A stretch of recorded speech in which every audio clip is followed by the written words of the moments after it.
Assalamualaikum warahmatullahi wabarakatuh.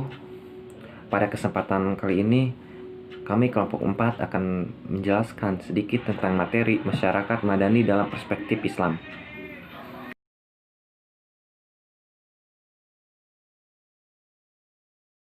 Assalamualaikum warahmatullahi wabarakatuh. Pengertian masyarakat madani. Istilah masyarakat madani muncul di Indonesia sejak tanggal 26 September 1995 yang dimunculkannya itu oleh Anwar Ibrahim yang menjabat sebagai Menteri Keuangan dan juga Wakil Perdana Menteri Malaysia. Masyarakat madani adalah konsep masyarakatnya memiliki sifat secara universal, sehingga jika kita ingin menerapkan konsep ini di masyarakat Indonesia itu perlu penyesuaian dan juga disampaikan pengertiannya. Dan jika memang benar-benar ingin diterapkan di dalam tatanan masyarakat Indonesia, itu perlu suatu strategi, perlu langkah-langkah yang sistematis sehingga dapat merubah pemahaman, kebiasaan dan juga pola hidup masyarakat Indonesia. Dan konsep masyarakat madani ini terbilang baru di masyarakat Indonesia dan juga bukan merupakan pekerjaan yang mudah karena ini mengaitkan dengan budaya dan juga sikap hidup masyarakat Indonesia. Maka dari itu diperlukan strategi untuk penyusunan konsep. Artinya diperlukan suatu paradigma baru dalam menghadapi tuntutan-tuntutan yang baru. Hal ini sebagaimana ahli filsuf berpendapat bahwa apabila tantangan-tantangan baru dihadapi dengan menggunakan paradigma lama, tentu segala usaha yang dijalankan itu akan mengalami kegagalan. Selanjutnya, masyarakat madani dalam perspektif Islam.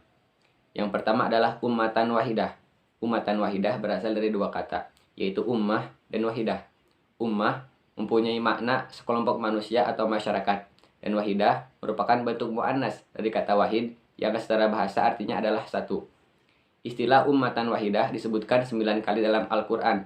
Salah satunya dalam Quran surat Al-Baqarah ayat 213. Di sana ditegaskan bahwa umat manusia dari dulu hingga sekarang adalah satu umat. Manusia diciptakan sebagai makhluk sosial, artinya mempunyai ketergantungan satu dengan yang lainnya untuk saling memenuhi kebutuhan. Sehingga untuk itu dituntut perbedaan profesi dan kecenderungan sehingga diharapkan dapat saling memenuhi kebutuhan satu dengan yang lain. Ummatan wahidah dapat diartikan sebagai umat yang bersatu dengan nilai-nilai keimanan kepada Allah Subhanahu wa taala dan dengan mengacu kepada nilai-nilai kebajikan. Umat di sini mengacu kepada seluruh umat manusia. Yang kedua adalah ummatan wasatan. Ummatan wasatan berasal dari kata ummah dan wasatan. Ummah telah dijelaskan sebelumnya, artinya adalah sekelompok manusia atau masyarakat. Wasatan mempunyai makna jalan pertengahan atau moderat. Ummatan wasatan bisa kita artikan sebagai umat yang berada dalam jalan pertengahan, atau bisa kita sebut sebagai masyarakat yang ideal. Istilah ini dijelaskan dalam Quran surat Al-Baqarah ayat 143. Dijelaskan bahwa umat dengan kualifikasi terbaik adalah ummatan wasatan yang berada dalam jalan pertengahan. Ummatan wasatan berarti umat yang tidak memihak ke kiri dan ke kanan, seimbang antara urusan dunia dan akhirat, seimbang antara hablum minallah dan hablum minannas. Dengan terwujudnya ummatan wasatan ini, diharapkan manusia mampu memadupadankan antara spiritual dan material dalam kehidupan sehari-hari.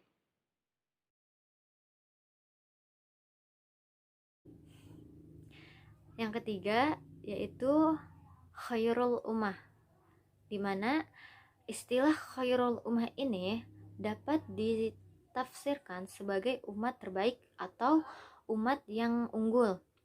Istilah khairul ummah ini hanya satu kali disebutkan di dalam Al-Quran, yaitu pada Quran surat Ali Imran ayat ke-10, di mana pada ayat tersebut dijelaskan bahwa umat muslimin adalah umat terbaik yang membawa tugas untuk menyerukan kepada yang ma'ruf dan mencegah kepada yang munkar, serta beriman kepada Allah Subhanahu wa taala.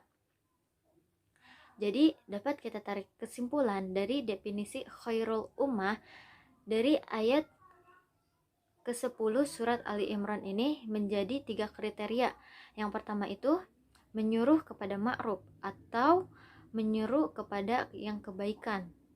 Yang kedua itu mencegah dari yang munkar atau menjauhkan dari kejahatan. Dan yang ketiga itu beriman kepada Allah Subhanahu wa taala. Jadi, khairul ummah dalam pengertian masyarakat unggul adalah bentuk yang ideal sebagai masyarakat Islam yang ditunjukkan dalam identitas sebagai muslim dengan integritas, keimanan, kontribusi positif terhadap manusia lain secara universal, dan perjuangan pada kebenaran dengan aksi amar ma'ruf dan nahi mungkar seperti yang telah dijelaskan dalam surat Ali Imran ayat ke-10. Yang keempat, baladatun thayyibatun. Baladatun thayyibatun dapat ditafsirkan sebagai negeri atau daerah yang baik. Kata baladatun thayyibatun berasal dari kata balad, di mana dalam bahasa dapat diterjemahkan yaitu sebagai sekumpulan manusia yang hidup. Kata baladatun thayyibatun terulang 1 kali di dalam Al-Quran, yaitu pada Quran surat Saba ayat ke-15. Istilah baladatun thayyibatun sebetulnya lebih mengarah kepada pengertian yang menunjukkan tempat. Jadi bukan yang menunjukkan kepada kumpulan orang ataupun masyarakat. Akan tetapi istilah ini harus tetap ada dalam materi tentang masyarakat madani ini, dengan alasan karena baladatun thayyibatun adalah sebuah tempat yang di dalamnya terdapat masyarakat yang terbaik, unggul, dan ideal. Seperti dalam studi bahasa, ada istilah yang dikenal dengan makna kolokasi. Nah, makna kolokasi ini merujuk pada istilah atau kata yang berada dalam lingkungan yang sama. Sebagai contohnya itu, dengan gambaran suatu tempat, di dalamnya terdapat penduduk yang makmur serta pemerintahan yang adil, maka terbayangkan bahwa masyarakat di sana itu masyarakat ideal atau yang disebut dengan masyarakat madani.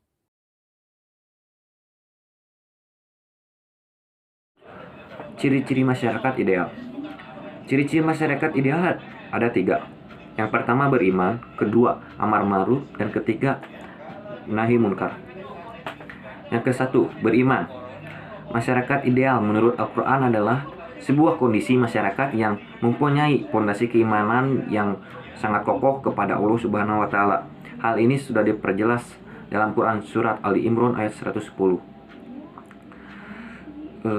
Al-Quran dan hadis Nabi mengajarkan objek-objek keimanan yang harus diimani oleh seorang muslim, yaitu ada 6. Yang pertama, beriman kepada Allah. Yang kedua, beriman kepada malaikat. Dan yang ketiga, beriman kepada kitab-kitab Allah. Keempat, beriman kepada rasul-rasul Allah. Kelima, beriman kepada hari akhir. Keenam, beriman kepada qada dan qadar. Yang kedua, amar ma'ruf. Amar ma'ruf berasal dari bahasa Arab yang memiliki arti tertulis atau ditulis. Sedangkan kata kerja dari amar ma'ruf adalah mengetahui, mengenal, melihat dengan tajam atau mengenal perbedaan. Dalam Al-Quran, kata ma'ruf diulang sebanyak 32 kali. Hal yang harus diperhatikan dari istilah ma'ruf yang disebut dalam Al-Quran adalah suatu nilai kebaikan. Kebaikan tersebut merupakan hasil kesepakatan bersama dari anggota masyarakat. Kesepakatan tersebut itu dibuat oleh anggota masyarakat yang bertujuan untuk kepentingan bersama. Yang ketiga, nahi munkar. Nahi munkar juga berasal dari bahasa Arab. Secara bahasa, nahi memiliki arti mencegah, dan munkar diartikan sebagai segala sesuatu yang dipandang buruk, baik menurut syariat maupun norma akal yang sehat. Makna ini menjadi luas dalam konsepsi syariat, yaitu sebagai segala sesuatu yang melanggar norma-norma agama dan budaya atau adat istiadat dalam suatu masyarakat tertentu. Istilah dari munkar ini menunjuk bahwa semua dosa serta kejahatan manusia sebagai sesuatu yang jahat. Jadi kesimpulannya adalah ma'ruf merupakan suatu yang sesuai dengan watak manusia umumnya dan juga kebutuhan-kebutuhannya, sedangkan munkar sendiri adalah kebalikannya. Terima kasih setelah menyaksikan video kami. Sekian dan wassalamualaikum warahmatullahi wabarakatuh.